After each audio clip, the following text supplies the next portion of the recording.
Hello friends, आप देख रहे हैं आपका चैनल शेयर बाजार विद आयुष और बात करेंगे इस वीडियो में मैकफॉस लिमिटेड आईपीओ के बारे में। दोस्तों इस वीडियो में डिटेल एनालिसिस करेंगे जो अपकमिंग एसएमई आईपीओ है। अगेन ये मेन आईपीओ नहीं है, एक स्मॉल एंड मीडियम एंटरप्राइजेस का आईपीओ है जो आपको आता हुआ देखने को मिलेगा फ्रॉम February 17 टू February 21। तो यानी इसी हफ्ते ये आईपीओ की आपको ओपनिंग होती हुई नजर आएगी। सो अब बात करें दोस्तों मैकफॉस लिमिटेड के बारे में, तो कंपनी जो है वो काफ़ी पुरानी नहीं है, मतलब 2017 में कंपनी इनकॉर्पोरेट हुई थी और एक ई कॉमर्स कंपनी है। ई कॉमर्स कंपनी है और दोस्तों इनका जो कह सकते हैं वेबसाइट और मोबाइल एप्लीकेशन है वो चलता है robu.in के नाम से, ROBU.in। सो जो कंपनी है वो बेसिकली क्या करती है, काफ़ी सारे broad range of electronic items बेचती है। इसमें आप रोबोटिक पार्ट ले सकते हैं, drone parts, e bike parts, IoT यानी internet of things and wireless items.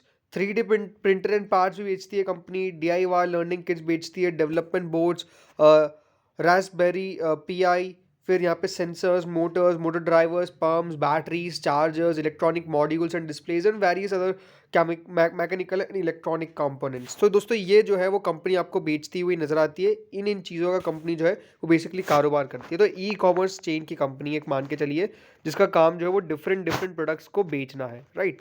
सो अब अगर बात करें दोस्तों और कंपनी के बारे में यहाँ पर, और दोस्तों अगर आगे बात करें तो कंपनी ने करीबन 30 सितंबर 2022 तक करीबन 140 ओवरसीज और डोमेस्टिक वेंडर्स के साथ को सोर्स किया है, इलेक्ट्रॉनिक आइटम्स और पार्ट बेसिकली कनेक्ट किया है। जो कंपनी उसका एक पोर्टफोलियो है 3 ओन ब्रांड्स का जो मैन्युफैक्चर होते हैं, प्रोक्योर्ड होते हैं फ्रॉम थर्ड पार्टीज, ये बात ध्यान रखिएगा। कंपनी की अगर बात करें तो दोस्तों कंपनी की एक फुलफिलमेंट सेंटर है पुणे के अंदर, महाराष्ट्र में, करीबन 7,900 स्क्वायर फीट में वो फैला हुआ है। और थर्ड पार्टी लॉजिस्टिक्स सर्विसेज है, यानी कंपनी खुद नहीं करती है लॉजिस्टिक्स। जो कंपनी है उसने करीबन 2 लाख ऑर्डर से ज़्यादा सर्व कर चुके हैं और करीबन 83,000 consumers on the website, mobile application and directly आ चुके हैं। तो अनडाउटेडली कंपनी ने अच्छे खासे ऑर्डर्स जो है वो बेच रखे। 2 लाख ऑर्डर्स कम नहीं होते हैं।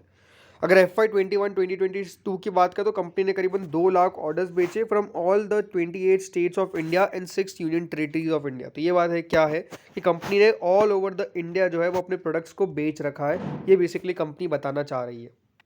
अब अगर इनके एस्टीम कस्टमर्स, क्लाइंट्स की बात करूँ तो करीबन दोस्तों यहाँ पे बड़े बड़े नाम आपको देखने को मिल जाते हैं, जिसमें ONGC, M&M, HAL, Tata power solar system, central electronics engineering research institute, Pilani, Wipro, Bharat forge, Tata communication, Schneider electric India private limited. So undoubtedly दोस्तों आपको काफ़ी बड़े बड़े नाम्स, मतलब ये one of the biggest names हो सकते हैं हमारे इंडिया के अंदर, तो उनका कस्टमर बेस यहाँ पे आपको देखने को मिल जाता है, यानी इनके इतने बड़े बड़े क्लाइंटल बेस आपको नज़र आ जाता है। तो अनडाउटेडली क्लाइंट्स भी काफ़ी बड़े हैं। अब अगर बात करें दोस्तों कंपनी के फाइनेंशियल्स के ऊपर, जो सबसे इंपॉर्टेंट है हमारे लिए, अगर फाइनेंशियल्स की बात करें तो 31 मार्च 2020 में करीबन कंपनी ने रेवेन्यू 16 करोड़ का पेश किया था। उसमें कंपनी का मुनाफा 32 लाख का था और कंपनी की जो बोरोइंग थी वो करीबन 4 करोड़ 33 लाख की थी। उसके अगले साल दोस्तों कंपनी का जो रेवेन्यू है इसमें काफ़ी बढ़िया बढ़ोतरी देखी, करीबन 27 करोड़ कंपनी का रेवेन्यू पहुंच गया एक साल के अंदर और 32 लाख का मुनाफा करीबन 1 करोड़ 58 लाख का पहुंच गया। और इस बीच कंपनी ने अपनी बोरोइंग भी करीबन 3.5 करोड़ कर ली। तो बोरोइंग कम हुई और रेवेन्यूज के अंदर आपने एक अच्छी खासी ग्रोथ देखी। अगले साल दोस्तों बिजनेस की बात करें तो अगले साल बिजनेस और आपको काफ़ी बढ़िया चलता हुआ नजर आया। करीबन कंपनी ने 27 करोड़ के रेवेन्यू के सामने पिछले साल के 55.87 करोड़ का रेवेन्यू पेश किया और जो कंपनी मात्र 1.58 करोड़ के मुनाफे में थी वो 6.01 करोड़ के मुनाफे में आ गई। ज़रूर इस बीच कंपनी की बोरिंग्स इंक्रीज हुई, 3.50 करोड़ से बढ़ के 6.03 करोड़ कंपनी की बोरिंग्स हो गई। बट अगेन जो बात होती है कि दोस्तों क्या फाइनेंशियल्स के अंदर ग्रोथ दिख रही है, तो कह सकते हैं एक मैसिव ग्रोथ कंपनी के फाइनेंशियल्स में दिख रही है। जो 3 साल की अगर आप लगातार वाई कंपेरिजन करेंगे तो कंपनी ने एक जो ग्रोथ है वो काफ़ी बढ़िया दिखाई है, इसमें कोई दोहराए नहीं है। अभी अगर बात करें दोस्तों कंपनी ने 2 क्वार्टर्स का अपना अर्निंग बेस शेयर किया है, जिसमें करीबन कंपनी ने 36 करोड़ का रेवेन्यू पोस्ट किया है और 3 करोड़ के आसपास का हम कह सकते हैं कंपनी का मुनाफा है। बोरिंग जरूर काफ़ी बड़ी है कंपनी की, ऑलमोस्ट 9.38 करोड़ हो चुकी है। बट अगेन अगर कंपनी 36 करोड़ का यहाँ पर रेवेन्यू कर रही है तो ये मान के चल सकते हैं कि कंपनी का टारगेट 70+ करोड़ के आसपास का बैठ सकता है इस आने वाले साल के अंदर, यानी FY 23 के अंदर। तो देखते हैं दोस्तों यहाँ पे कितना कंपनी रेवेन्यू कर पाती है। But again financials are strong, इसमें कोई डाउट नहीं है, कंपनी के फंडामेंटल्स काफ़ी स्ट्रॉन्ग दिख रहे हैं एंड ये अपने आप में एक इंपॉर्टेंट बात है कि कंपनी के फाइनेंशियल्स में लगातार आपने ग्रोथ विटनेस करी है। अब अगर बात करें दोस्तों इस IPO के बारे में, और तो एक जो बड़ी बात है कि दोस्तों कंपनी जो है वो कोई भी फ्रेश इशू लेकर नहीं आई है। ये जो है कंपनी के एग्जिस्टिंग प्रमोटर्स या फिर एग्जिस्टिंग शेयर होल्डर्स जो है वो बेसिकली अपना स्टेक बेच रहे हैं। तो ये फ्रेश इशू नहीं है, ये क्या है, सिर्फ एक OFS, ऑफर फॉर सेल, ये बात ध्यान रखिएगा। ज़्यादातर एसएमईज आईपीओ में OFS आते नहीं है, बट ये एक OFS है। 17 फरवरी से 21 फरवरी के बीच में ये इशू ओपन होने वाला है। 10 रुपये की इसकी फेस वैल्यू है। सिर्फ प्राइस बैंड कंपनी ने 102 का रखा है। अब थोड़ा सा प्राइस बैंड हम कह सकते हैं कि कंपनी ने ज़्यादा रख दिया, क्योंकि एक OFS है तो इसमें कोई डाउट नहीं है, थोड़ा सा ज़्यादा ज़रूर आया है, बट अगेन बहुत एक्सपेंसिव भी नहीं है, मैं ये कह सकता हूँ।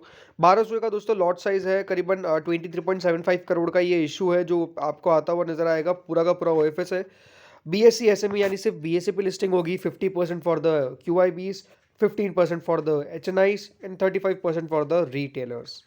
अगर एक बात करें कंपनी के प्रमोटर्स के ऊपर, तो कंपनी के प्रमोटर्स है अतुल मारुति दुम्बरे, विनोद प्रसाद और नीलेश कुमार पुरुषोत्तम चौहान। ये दोस्तों कंपनी के आपको प्रमोटर्स देखने को मिल जाते हैं।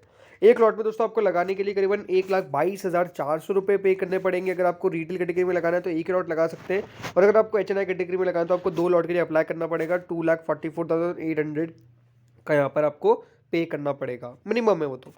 प्रमोटर होल्डिंग की बात करें तो दोस्तों देखिए 100% कंपनी के प्रमोटर्स के पास है अभी स्टेक, लेकिन इसके बाद 73.65% हो जाएगी जो भी बेच के निकल रहे हैं। इशू के बारे में बात करें तो दोस्तों देखिए याद रखिएगा 17 फरवरी से ओपन है, 21 को क्लोज है, 24 को इसका अलॉटमेंट है, 28 को इसका आपको शेयर्स क्रेडिट देंगे अगर आपको अलॉटमेंट मिल जाता है, और 1 मार्च को इसकी लिस्टिंग है। But again the main question rises, क्या इस इशू के अंदर अप्लाई कर सकते हैं? तो देखिए कंपनी अगेन एक स्ट्रॉन्ग फाइनेंशियल्स वाली कंपनी है।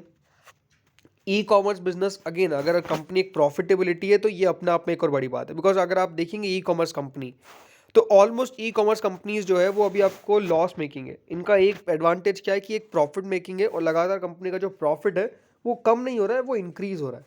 तो ये बात सबसे इंपॉर्टेंट है कि कंपनी का प्रॉफिटेबिलिटी काफ़ी हायर देखने को मिलता है। तीसरी बात क्या है कि देखिए जो प्राइस बैंड कंपनी लेके आई है, अगेन जैसे मैंने आपको शुरुआत में अभी कहा था कि एक OFS अगर होगा तो वो थोड़ा सा प्राइस बैंड ऊपर ही लेके आता है। बिकॉज जो भी शेयर होल्डर है वो ज़्यादा पहले अपना सोचेगा, इन्वेस्टर्स का ठीक है, बट 102 रुपये का प्राइस बैंड अगर कंपनी यही 70-80 में लेके आती तो बहुत बढ़िया हो जाता।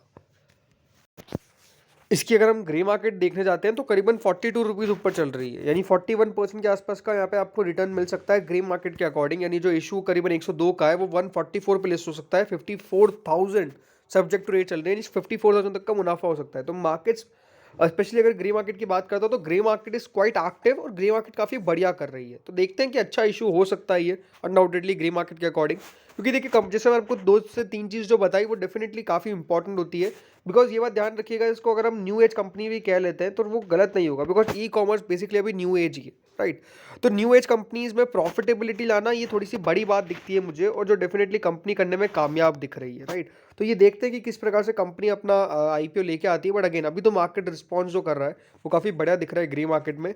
17 तारीख से ये ओपन होने वाला है। तो इस वीडियो में तो इतना ही था। बाकी आप सब भी कॉमेंट्स में बताइए कि क्या लगता है आपको मैकफॉस का, क्या कंपनी बढ़िया कर पाएगी। इस वीडियो में इतना ही था। Thank you friends watching this video.